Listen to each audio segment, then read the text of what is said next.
Hello, everybody. Welcome back to Mr. Miller's Art Room.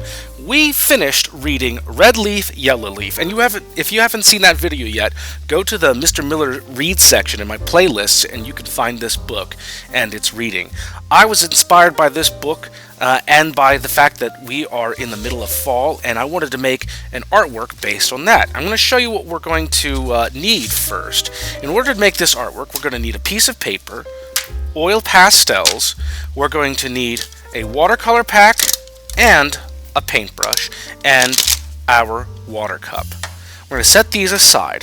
The very next thing we're going to need is we're going to need to go outside and get ourselves a leaf. This happens to be a maple leaf, which goes with the theme of the book, but you can use any leaf, really. In fact, sometimes it's great to have a variety of leaves.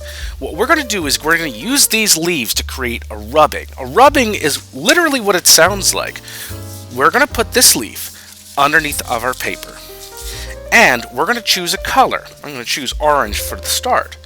We're not going to use the tip of our pastel. You can also use crayons, by the way. What I'm going to do is use the side, and I'm going to push and press. Oh, that is my alarm to let me know that class is about to start. Nevertheless, we're going to push, push, push, and push. Now, we've got ourselves the texture of the leaf underneath. I like using the bottom part of the leaf because the vascularity, the veins of this are pushing up a little bit more and gives you a much more dramatic effect. Now I want to put this leaf in a slightly different spot, and I'm going to use a completely different color. I'm going to use this orange red next. So I want to move the leaf. If I want it over here, I'm going to move the leaf over here. It's okay if some of the leaves stick off the sides.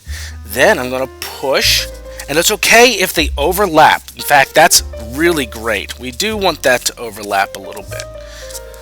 There we go. I'm going to try for a third color. Let's see. Maybe I'll do purple. Now, we could just stick with fall colors, but I'm not a big stickler on having that kind of limitation. I like using a variety of colors and letting kids explore the different colors. So, we're going to rub that in, and look how you can see them kind of shadowing and ghosting with one another. What I'm going to do is finish the rest of this page with a variety of different colors, and we'll come right back for the next step. Now I've finished this particular page with the rubbing part, but now I'm going to get to come back and paint some of these areas with my watercolors. And the cool thing about this is that the oil pastels will resist the water, so you'll still be able to see the color of the oil pastels, but you're also going to be able to utilize the colors of the watercolors. Now we don't want to throw away our leaf because we want other students to be able to share this. So I'm going to set this back into my leaf box. I'm going to grab my paintbrush, get my water ready, and remember, when we're painting, we don't smash brush because that'll break our bristles. We want to be gentle, go back and forth. We can use the tip, or we can use the side of our brush. I'm going to first wash my brush just to make sure that there's nothing in there, because remember, we like to share our brushes and we want to make sure that they're clean before we get there. Now, I'm not going to use the same color on the same leaf. So for instance, I would not use this red on the red leaf because, well, that really wouldn't show very well. But what I'm going to do is use the yellow on my red leaf. I'll spin this around here. Don't take too long in here because you don't want to turn our paint into a bunch of mush. And then you can go ahead and very lightly paint. If you push too hard, you can wind up smudging your beautiful oil pastel work.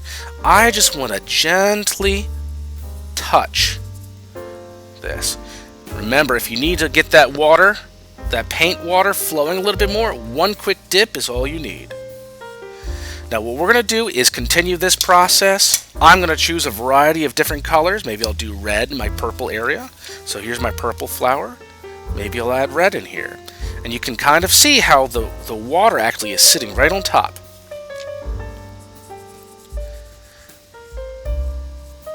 And you can imagine how we're going to get a really beautiful effect from this. What I'd like you to do is go ahead and give this a try. Post your results online, or Let me know how you did in the comments section, and thank you very much. Good day.